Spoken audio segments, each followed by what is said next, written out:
sempre lancei com pontaria de sniper e sangue frio, tipo Steve Kerr. Ei, aprendemos a competir como Jordan, jogo empatado a poucos segundos do fim. Passem-nos a bola, ninguém treme, façam bloqueios para libertarmos o Miguel Barroca. Tropa, chuta à vontade, leva-nos a vitória. Basket tornou-nos Warriors, endureceu-nos, mindset de Black Mamba, e juntos vencemos como comunidade. Partilha o mesmo propósito, o desporto como solução. No desporto não há ódios, bros. O foco não são os pódios e o crossover que parte tornozelos. Aprendemos com o Kobe, bro. O game é só um e prevalece o coletivo. Somos shooters by hoopers. Não nos deixem sozinhos, isolados na linha dos 3 pontos.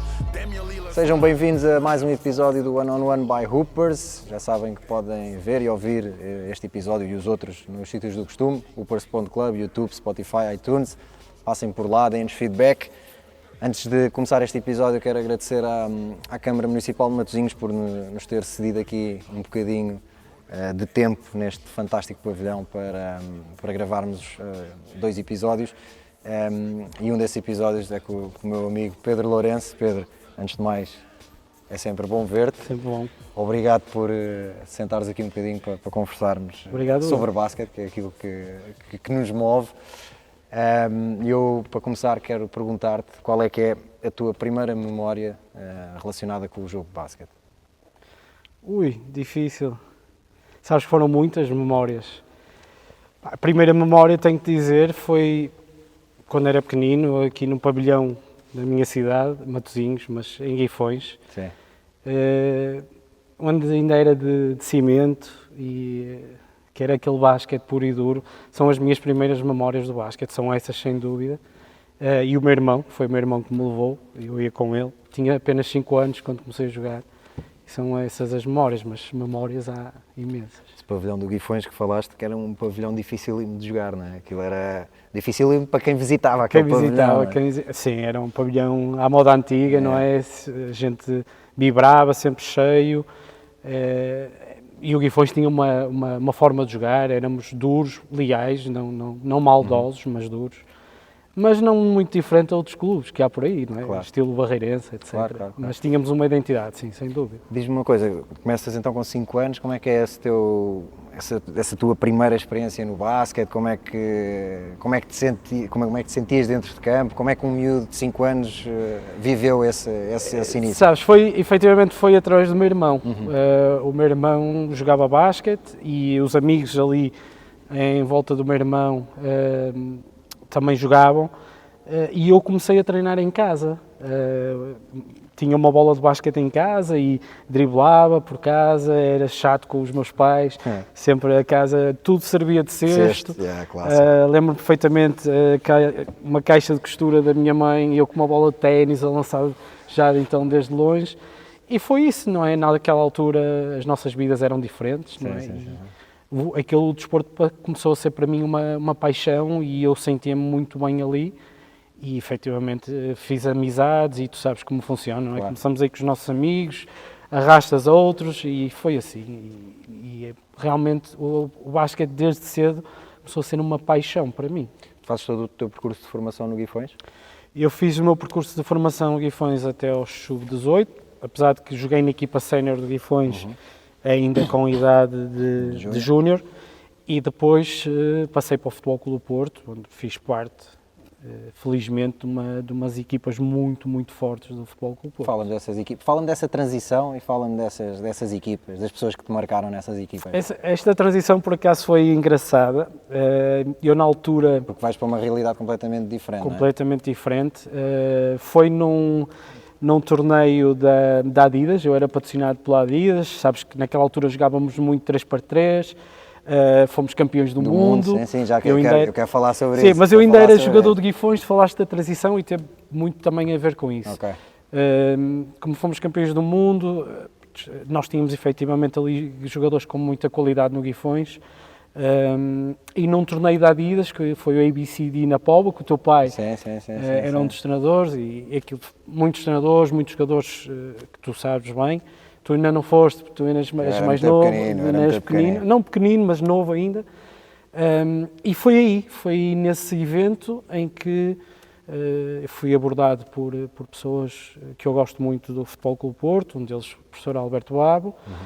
E começou aí, fui eu e o Zé Gomes, na altura, que também tinha sido campeão também do mundo. Jogou essa equipa campeã do mundo, eras tu, Zé Gomes, o Paulo Cunha e o João Santos. E o João Santos, E o João Santos. E a transição foi simples, as pessoas de Guifões, os meus treinadores, Joaquim Mesquita, Pedro Batista, Tó Ferreira, sabiam, Paulo Neta, sabiam perfeitamente da minha ambição, não é? Sempre tive muito vincado que queria ser jogador de basquete, profissional, apesar de tudo, de ser baixinho e etc. E foi assim, pá, tive sorte de ir para umas equipas realmente muito fortes e fizeram de mim um bom jogador de basquete. Então, antes de falarmos então do Porto, do Futebol Clube do Porto, porque eu achava que já estavas no Porto na altura desse Mundial do 3x3. Não.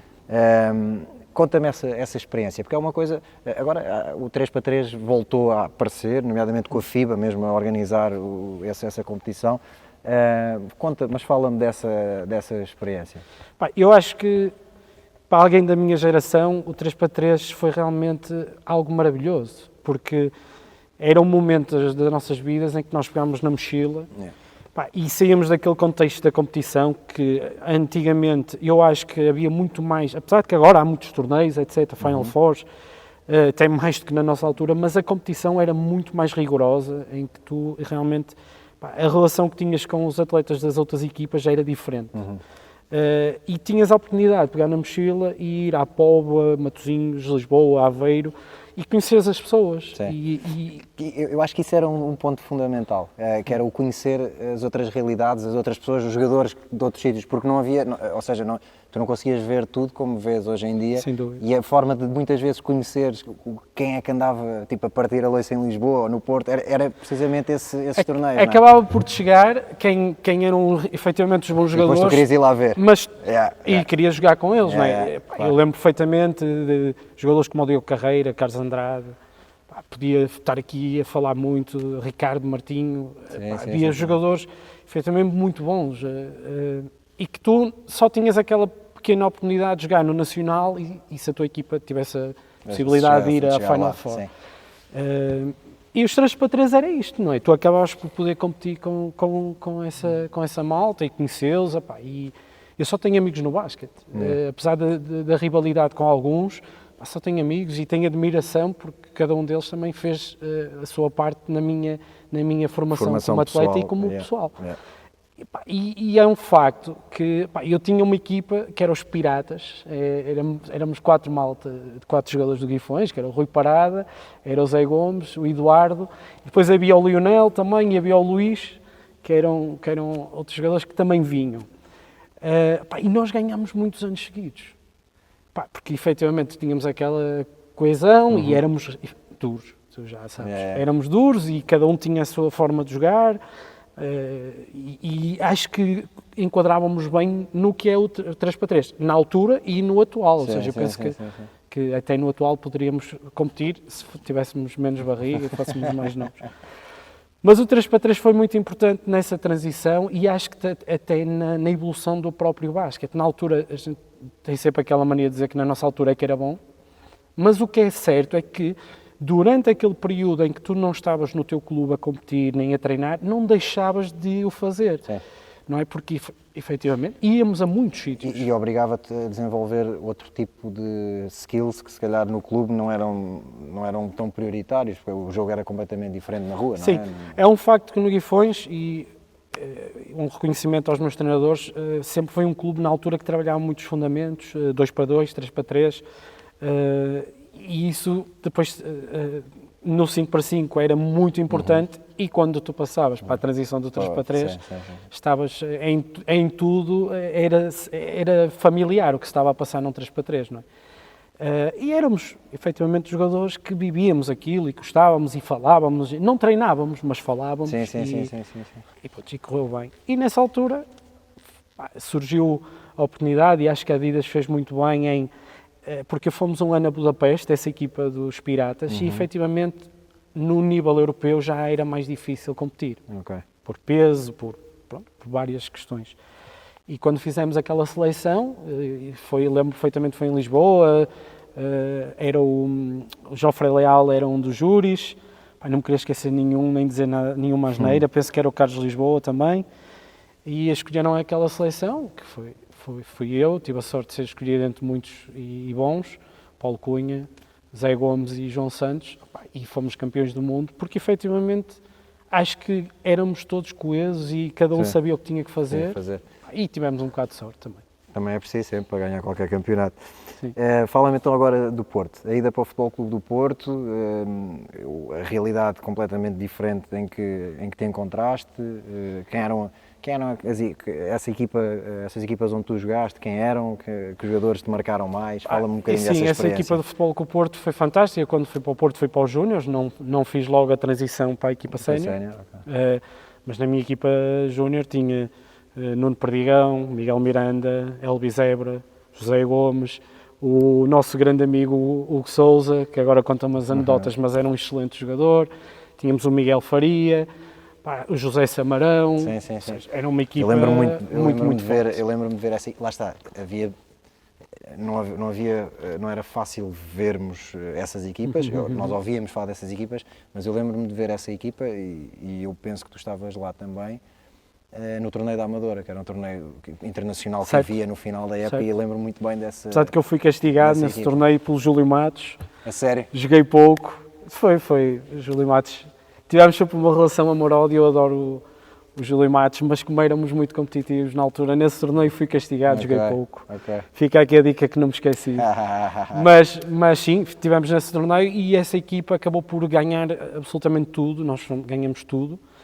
Aliás, nesse ano, é curioso, só perdemos um jogo, foi contra o Leça Futebol Clube daqui, na altura ainda havia, foi o único jogo que perdemos o ano todo.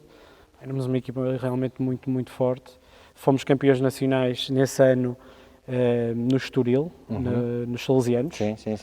e onde jogamos com o Póvoa, jogamos com o Estoril e com o Benfica. O Estoril. E não quero estar a dizer as neiras, penso que a minha memória não falha, tenho boa memória, jogava o Lisboa. Miguel Lisboa. Sim, eu lembro-me dessa equipa do Estoril. Essa equipa do Estoril era forte, mas nós, o jogo mais apertado que tivemos nessa Final Four foram 20 e poucos pontos e foi com o Póvoa. Essa é a Final Four que deram tipo uma tareia inacreditável ao Benfica. Ganhamos por 60 pontos ao Benfica no último jogo. Eu lembro, eu conheço malta que jogava nessa equipa do Benfica e volta e meia surge assim. O Filipe Gomes diz o Filipe. Não, eu tinha... E o Porto trabalhava muito bem, estávamos a falar dessa transição, apesar de que tínhamos jogadores de vários sítios e a equipa foi muito bem trabalhada, éramos efetivamente uma equipa coesa e forte, éramos realmente fortes e jogávamos muito bem. Também tínhamos a vantagem que, apesar de eu não fazer parte do plantel sénior efetivo, eu treinava muitas vezes com aquela equipa sénior. E tu falaste-me dos jogadores que me marcaram, eu acho que te podia dizer a equipa toda.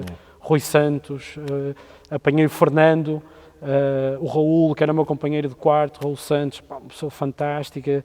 E ainda por cima o Raul tinha uma coisa engraçada, porque eu, apesar disto tudo, eu estudava em Belas Artes. E o Raul desenha muito bem. E o Raul punha-se a desenhar, com aquela calma toda. O meu pai tem uma caricatura tipo da equipa toda, de 94, 95, acho que foi o ano em que ele esteve cá, feita pelo Raul. Pelo Raul, e ele, aquele homem forte dentro do campo duro, passava ali aqueles...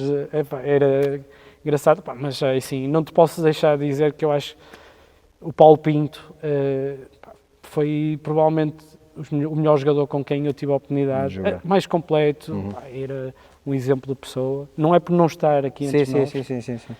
A saudade aperta, é verdade, mas era um jogador incrível. Nuno Marçal era... Sim. Esta equipa, o que é que eu te vou dizer mais? Os americanos quem eram? Jared Miller? Nós só tínhamos o Jared Miller, que foi só o Jared Miller. Um dos melhores que passou tínhamos cá, o Greg Grant, e isto para as pessoas perceberem, nós só tínhamos 3 estrangeiros. O resto eram tudo portugueses. E não havia a lei dos portugueses. Sim. Só que o Porto apostava em nós. Vocês sentiam que podiam fazer parte da equipa, não é? E fazíamos parte da equipa. É lógico que na altura, quando tens 18, 19 anos, como eu tinha, queres sempre mais. Uma pessoa com o meu caráter, que é competitivo e quer crescer, quer sempre mais, mas apostavam em nós. Muito grato por aquilo que vivi no Futebol Clube do Porto. E éramos, sem dúvida, uma equipa muito forte. E depois, no ano a seguir, eu tive 2 anos no Futebol Clube do Porto, no ano a seguir fiz parte da equipa sénior 100%, fizemos uma temporada na Saporta, na Liga Europeia, espetacular, fomos às meias finais. E depois acabamos por perder o campeonato, a jogar com o Mobarense, que também era um luxo de equipa. Incrível, e sim. o professor Jorge Araújo era o treinador. Mas eram outros tempos, era um basquete diferente e eu acho que o nível era muito, muito alto. Quando sais do Porto, vais para a Espanha logo, não? Não, eu saí do Porto, lá está, pela minha irreverência, na altura... Para o Gaia? Saí para o Gaia. Exato. Lá está, eu achava que já naquele momento que podia fazer uma parte mais ativa dentro daquele grupo, e fui para o Gaia e não me arrependo. Titular de uma equipa da Liga, a Liga era 100% profissional, como tu sabes, o nível era efetivamente brutal, todas as equipas competiam com todas as equipas, e acabei por ser, acho eu, uma peça muito, muito importante numa equipa, numa estrutura do Gaia. Também com muitos portugueses, tínhamos americanos de luxo, é um facto, 2 ucranianos também, na altura, e foi. Passei para o Gaia, depois do Gaia foi quando começou a haver aqueles problemas todos cá na Liga Portuguesa, a nível de vencimentos, etc, e tive a oportunidade de ir para a Espanha. Era o objetivo teu ir para fora ou acabou por surgir nessa altura a oportunidade? Sabes que eu dei uma entrevista quando fui campeão do mundo em que dizia que um dos meus sonhos era jogar em Espanha. E era porque, é curioso, o meu pai, eu sou de uma família humilde, mas o meu pai eram cabecinhas e fazia umas antenas e nós apanhávamos as parabólicas à volta e eu conseguia ver os jogos da NBA, em canais da NBA, e apanhava muitos canais espanhóis via ACB. E aquele basquete sempre, não é, tinha referências em Espanha, e foi uma das coisas que eu sempre tive o objetivo de jogar em Espanha, porque efetivamente eu queria ser jogador profissional de basquete. E acho que acabei por ter sorte. Passaste muitos anos em Espanha? 13 anos em Espanha, joguei na Liga EBA, foi onde comecei, tive essa oportunidade, tive muito bons jogos e depois tive um convite para ir para uma equipa da LEB 2 e fui campeão de Espanha. A base titular, e em Portugal não tinha oportunidade. Eu sei que era um bocadinho irreverente. E sentes tipo essa mágoazinha de não ter tido a oportunidade, ou olhas para trás e sentes que fizeste o teu percurso e estás bem com isso? Miguel, acho que acabaste de resumir o que eu sinto. Foi o que vivi. Yeah. As boas experiências e as más só fizeram de mim a pessoa que eu sou hoje. Serve-me também para a minha vida profissional. Serve para a minha vida pessoal, como pai, porque a vida dá-te isso. Claro. As escolhas que tu fazes, boas ou malas, têm consequências e tu tens que saber lidar com elas. Umas são mais fáceis, outras não. Mas não me arrependo e é lógico que eu sou uma pessoa competitiva, sempre tive aquela mágoa, além do mais porque quando fui campeão de Espanha, vou dizer a única mágoa que eu tenho. Eu quando fui campeão de Espanha, efetivamente o meu nível de basquete estava muito superior e eu acho que tive a capacidade e a humildade de reconhecer que eu não sabia de todo o basquete que pensava que tinha. E em Espanha tive muita sorte de ter excelentes treinadores, uma excelente equipa, companheiros de equipa que me ensinaram a competir, ensinaram de verdade o que era o jogo de basquete. Eu não sabia e tinha jogado no Futebol Clube Porto, tinha tido campeão do mundo e não tinha essa noção. E quando fui campeão, eu fiquei com a mágoa de não ter sido convocado para a seleção, porque eu acho que efetivamente naquela altura eu não só merecia a oportunidade, como, e é legítimo dizer, tenho problemas, achava que era um dos melhores bases portugueses. Não tive essa oportunidade, passou e joguei um Mundial, joguei um Europeu. A única vez que chorei a sério, ou 2 vezes que chorei a sério num campo de basquete, foi com a seleção. Foi por sentir o orgulho e a pressão de quando perdemos com a Argentina, que era uma potência, perdemos por 4 pontos em Aveiro. Foi o que me veio da alma. Eu queria te falar também sobre esse processo do Mundial de Júniores. Acaba por ser mais cedo na tua vida. Mais cedo na minha vida, mas sim, a única mágoa que tenho mágoa é essa. Tu na altura fizeste um ano no CAR cá? Eu não fiz nenhum ano no CAR. Tu não chegaste a estar no CAR? Eu não cheguei a estar no CAR. Eu fui posteriormente, já numa fase muito avançada do projeto. Já faltavam, não quero dizer asneira, mas penso que 3, 4 meses para o Mundial. Isto para quem, desculpa interromper-te, para quem não está a par, estamos a falar do Mundial de Júniores que se realizou em Portugal, foi no ano de 98? 99, exatamente. Que Espanha foi em que houve um campeã. processo, era isso que eu estava a perguntar, houve um processo de... primeiro houve 12, penso que eram 12 no Norte e 12 no Sul, não era? No CAR no Norte e depois 12 no Sul, e no segundo ano juntou-se fez-se uma aquilo equipa que seria que era o grupo... a tal equipa de esperanças, que nós com o Futebol Clube do Porto também ganhamos essa final, e eu acho que foi um bocadinho por aí.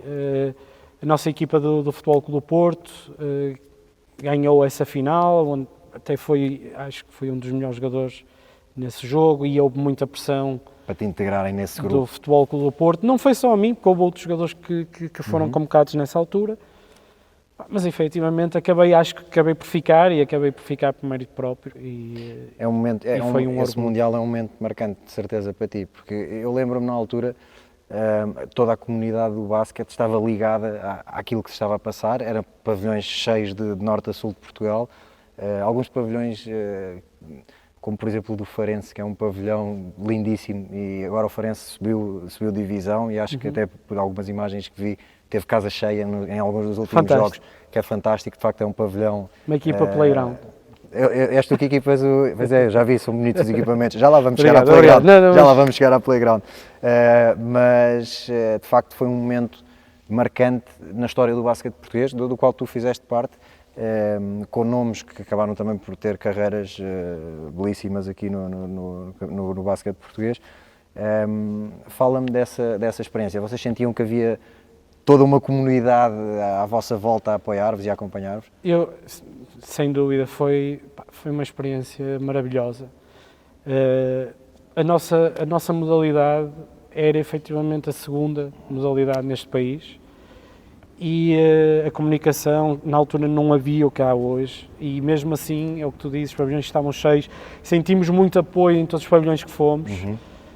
Acho que tivemos algum azar, mas lá está, nós tínhamos alguma falta de competição. Agora sei dizer-te isto, na altura não te sabia dizer o porquê é que nós não conseguíamos ganhar alguns jogos. Nós perdemos 2 jogos por 1 ponto, perdemos com a que ficou em quarto, a terceira classificada, que a Argentina, por 4, ou seja, faltavam-nos efetivamente coisas importantes a nível de estrutura dos jogadores ou de equipas, chama-lo o que tu quiseres, mas mesmo assim eu acho que foi um trabalho positivo, não só por aquilo que nós fizemos dentro do campo, que acaba por ser o menos positivo porque nós não ganhamos nenhum jogo, mas mesmo isso eu dou uma pontuação positiva pelo empenho que nós tivemos e toda a equipa e toda a estrutura da Federação.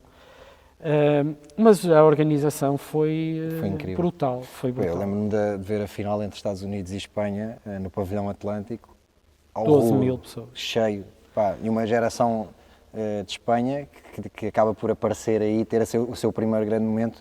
Uma geração que depois, no seu percurso de seleção sénior, fez história. Não é? E deixa-me dizer-te uma coisa sobre isso, onde tive sorte de competir com bastantes deles em Espanha. Sim. Tive a sorte de jogar contra aquela famosa equipa de Barcelona, de Navarro, Jacica Vícios. O Pau já não estava, mas estava o Marco. Muitos jogadores fantásticos. Mas eu queria te dizer isto.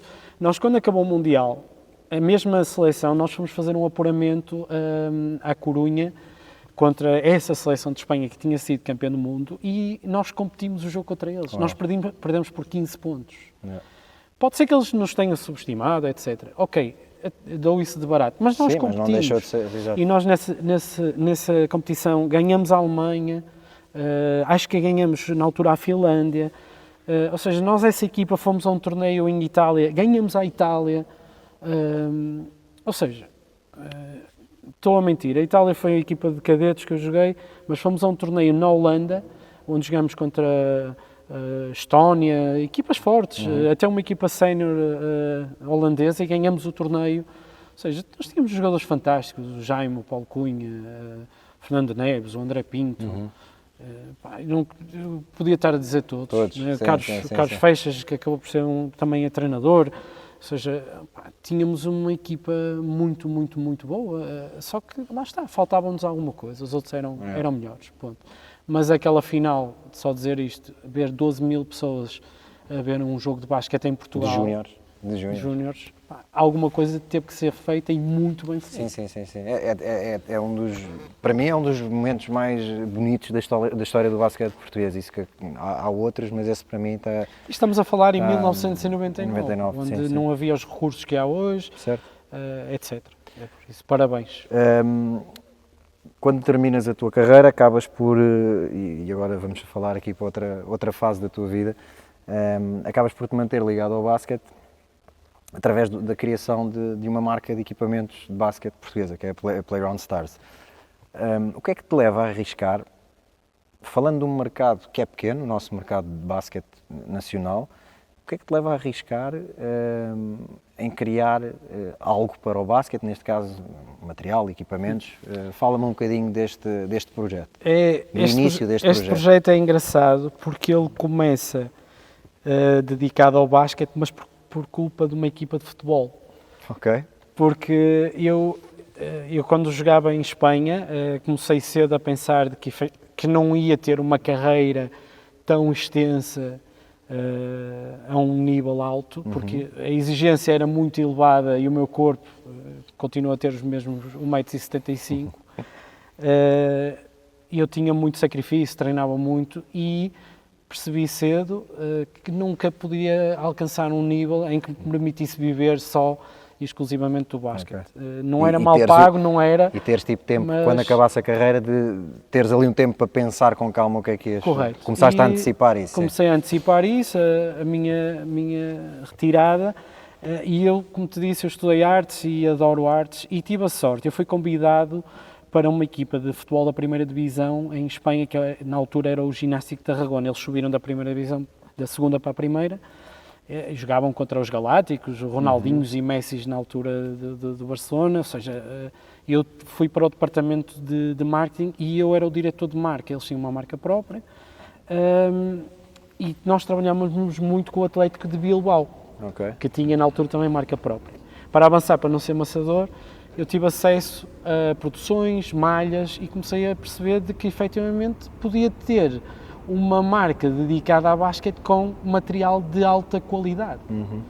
Não é? Porque eu pensava que esse tipo de produto só tinha Nike, Adidas e essas marcas topo.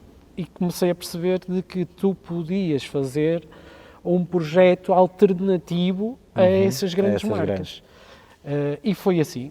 Comecei em minha casa, continuei com o meu trabalho, era treinador também de basquete, fui treinador de basquete muitos anos, lá em Espanha. Também alternava com jogar, também joguei a nível não profissional, e comecei a criar em casa a Playground. E foi assim, ter acesso a esse tipo de material, e é um processo longo, porque isto começou em 2008 e estamos em 2022 e a marca cresceu, somos um grupo grande, somos já uma estrutura de 20 pessoas a trabalhar, sem contar com as nossas confecções. Produção toda cá? Produção toda cá. Tudo cá, desenhado maioritariamente por mim, tem ajuda de alguns designers conceituados. À medida para cada clube, não é? Cada projeto é um projeto, não há cá equipamentos já para 5 para toda E é o que eu penso, Miguel, eu não quero ser e não vou ser e recuso-me a ser apenas um fornecedor de roupa. Eu quero estar ligado aos projetos dos clubes e tentar ajudar os clubes pelo menos a ter uma imagem diferente, a ter produto de qualidade e a não terem que estar preocupados com a roupa. Os clubes têm que estar preocupados em formar os jogadores e em ter recursos para os atletas e para os treinadores. E foi um pouco por aqui, resumidamente. Pessoalmente gosto, e tu sabes, eu gosto muito acho que tenho pena de nunca ter avançado com certos projetos que fizeste para clubes onde eu tive, algumas maquetes que estavam incríveis, mas pessoalmente sou fã daquilo que estás a fazer, porque de facto acho que a nível de qualidade são mesmo muito bons, a nível de design, o facto de ser personalizado, tipo, cada clube tem a sua cena, acho que trabalha a própria identidade dos clubes, acho que são peças essenciais naquilo que é a criação da identidade, até para, lá está, miúdos que estão a jogar, que começam a jogar, tenham orgulho naquilo que estão a vestir, tenham orgulho no clube que estão a sentir, acho que isso é essencial para a formação, para o desenvolvimento da formação nos clubes. Pedro, Obrigado. estamos quase a terminar. Peço-te de todos os teus anos ligado ao basquete, que me dês um top 5 de jogadores que passaram no basquete português, ou que estão atualmente no basquete português. Podem ser americanos, podes meter quem tu quiser. Agora fazes-me... Isso é uma rasteira, porque... Pois é. Mas pensavas que vinhas aqui só a sentar-te e estás assim na boa. Pá, sem sombra de dúvida, Paulo Pinto está aí. Carlos Lisboa, a quem durante anos diziam que se eu era filho dele. Carlos Lisboa era fantástico. A base vais-me desculpar, eu a base tenho três referências. Sim. Eu não vou dizer jogadores americanos, apesar de que jogamos com jogadores americanos espetaculares. Como o Razul, entre muitos, o Marcus Norris. Só que eu acho que devo dizer os bases portugueses. Ainda há poucos dias fiz um post no Facebook, o Tó Ferreira, Pedro Miguel e o Rui Santos. Estes três para mim eram topo dos topos. Sim. Postes, tenho que dizer, vou mentir, não vou dizer todos portugueses, porque o Jean Jacques, adorava o Jean Jacques a jogar. Aquela equipa do Benfica, eu adorava aquela equipa do Benfica, reconheço também. Ver aqueles jogos contra o Juventude Badalona, Panathinaikos, etc. Incrível. E acho que me faltam 4. E depende se a gente puser o Paulo Pinto, pode ser a 3-4. Mas eu vou dizer o Nuno Marçal. Que também pode ser 3-4, podiam alternar. 3-4, aqueles dois podiam jogar e podiam jogar a 2, atenção, que eram uns craques. O Nuno Marçal também, e o Nuno Marçal por uma questão que eu tive a sorte e o orgulho de jogar diretamente contra ele em Espanha, a um nível muito alto. O Nuno podia ter feito, eu acho, uma carreira ainda muito mais vincada na ACB, mas sabes que esse nível de basquete envolve outras coisas. Mas eu tenho muitos jogadores, eles sabem, Carlos Andrade, João Santos, Paulo Cunha, Diogo Carreira, jogadores que marcaram a minha geração. Dá para fazer tipo 10 equipas de 5, não é? Eu não conseguia. Agora, estes 5, alguns também mais por questões emocionais. Relação próxima, claro. E de referência na altura de eu ser criança. E há um que me esqueci, também tenho que metê-lo aqui, é o Sérgio Ramos. Sim, claro. Tenho que meter o Sérgio Ramos ali com o Nuno Marçal e o Paulo Pinto. Ficava uma boa rotação entre os três ali para duas posições. Sim, nós postos, infelizmente, nunca tivemos muitos. Tivemos bons, mas o Jean Jacques era fantástico. E Miguel, achas que esta é a minha lista? Está uma boa lista. 3 pessoas, se pudesses convidar 3 pessoas, quem tu quiseres, do mundo inteiro, 3 pessoas para jantar, em que a beber um copinho de vinho, em que o tema, obrigatoriamente, de conversa era basquete, quem é que tu convidavas? Sem dúvida, Michael Jordan. Michael Jordan foi o meu ídolo. Ou seja, eu vivi e cresci com o Michael Jordan. Sem dúvida essa pessoa. E vou-te dizer, a segunda pessoa, Joaquim Mesquita, era o meu treinador, foi o meu treinador de pequenino, que eu tive muito orgulho de ir à Espanha e que um treinador espanhol, que onde eu fui campeão de Espanha, que é o João Maria Gabaldá, que é uma referência em Espanha, dizer a ele parabéns por me ter ensinado os fundamentos do basquete. Brutal. E eu já não o vejo há muito tempo e é uma dessas pessoas. E a terceira, eu tenho tanta gente aí, deixar de fora alguém. Combinavas depois outro jantar? Combinava outro jantar. Vou dizer também o Tó Ferreira. Tó Ferreira, outra pessoa que me marcou muito e já não vejo há muito tempo. E foi uma referência para mim no basquete e fora do basquete. A personalidade do Tó Ferreira marcou-me e muitas das coisas que eu predico têm muito a ver com o que ele me ensinou.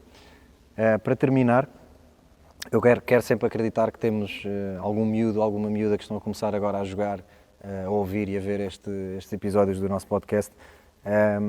Que dica e que mensagem é que tens a passar a esse miúdo ou essa miúda que estão a começar? Olha, eu digo algumas vezes isto, eu não sou muito bom em coaching, isso acaba por ser em coaching, porque eu sou mais informal, mas uma coisa que eu digo é, a mim disseram-me que eu nunca ia ser jogador de basquete, num estágio de uma seleção nacional. E disseram para eu deixar de jogar, porque eu nunca ia ser alto, nunca ia... E eu acho que a minha carreira fala por mim. Consegui coisas, o basquete deu-me coisas que não posso ser mais grato e feliz. Por isso nunca desistam, lutem, não trabalhem honestamente, não se enganem a si próprios, porque o trabalho acaba por ser recompensado. Mas isto dá muito sacrifício, isto exige muito sacrifício e que nunca se esqueçam que os estudos é muito importante. Conciliar as duas coisas. Que é possível. Falaste, por exemplo, do Paulo Pinto, há muitas vezes a malta diz é difícil conciliar estudos. Eu próprio disse isso. O Paulo Pinto era médico e era o melhor jogador português na altura em que morreu. Tipo, é possível. É possível e acho que nos dias que vivemos hoje é obrigatório, mas que não deixem de sonhar. Hoje é mais fácil, entre aspas, chegar à NBA do que no nosso tempo. Aproveitem isso, sigam a referência do Nemias, trabalhem para isso, é a única coisa. Pedro, antes de terminar, onde é que a malta pode ver as cenas da Playground Stars? Temos o nosso site, estamos a trabalhar numa imagem nova. Okay. Estejam atentos porque nós vamos ter novidades, vamos ter novos clubes. Instagram também. Instagram também, está lá. Nós somos uma marca para pessoas que gostem de basquete e não só, e estamos abertos a receber a comunidade. Somos uma marca das pessoas. Ok? Pedro. Obrigado, Miguel. Gosto em ver-te muito. Muito obrigado por teres passado por aqui, por este bocadinho de E obrigado conversa. ao Hoopers pelo convite e pelas parcerias que fazemos. Continuamos, e os projetos juntos. Sim. É o que faz sentido. Lá está. Isto é um trabalho de basquete é em equipa, não é? Não faz sentido andarmos tipo cada um para o seu lado. Nós temos que estar juntos e unir as pessoas de basquete. Acho que é fundamental. E a Playground, eu defendo agora uma equipa grande. Playground é um projeto de basquete para pessoas de basquete e para quem quer se divertir, num conceito diferente, mas ajudando no nosso desporto. É isso mesmo, Pedro. Obrigado. Obrigado, eu. Malta, já sabem, visitem aí o site, visitem o Instagram, vejam o que é que a Playground Stars anda a fazer. Obrigado por assistirem a mais um episódio, vejam ouçam este e os outros nos sítios que já sabem, YouTube, Spotify, iTunes, Hoopers.club, passem por lá também, vejam o que é que a Hoopers anda aí a preparar e fiquem atentos que há sempre novidades para acompanhar com a Hoopers. Obrigado, malta, e até ao próximo. Aprendemos a competir como Jordan, joga empatada a poucos segundos do fim. Passem-nos a bola, ninguém treme, façam bloqueios para libertarmos o Miguel Barroca. Tropa, chuta à vontade, leva-nos a vitória. Basket tornou-nos Warriors, endurecemos, mindset de Black Mamba e juntos vencemos como comunidade. Partilha o mesmo propósito, o desporto como solução. No desporto não há ódios, bros, o foco não são os pódios e o crossover que parte tornozelos. Aprendemos com o Kobe, bro. O game é só um e prevalece o coletivo. Somos shooters by Hoopers. Não nos deixem sozinhos, isolados na linha dos 3 pontos. Damian Lillard style. Mandamos bombas a partir do logo. Amor pelo game, crossover shoot na tua face. Ouvem cuspir um triplo-duplo, chama-me King James.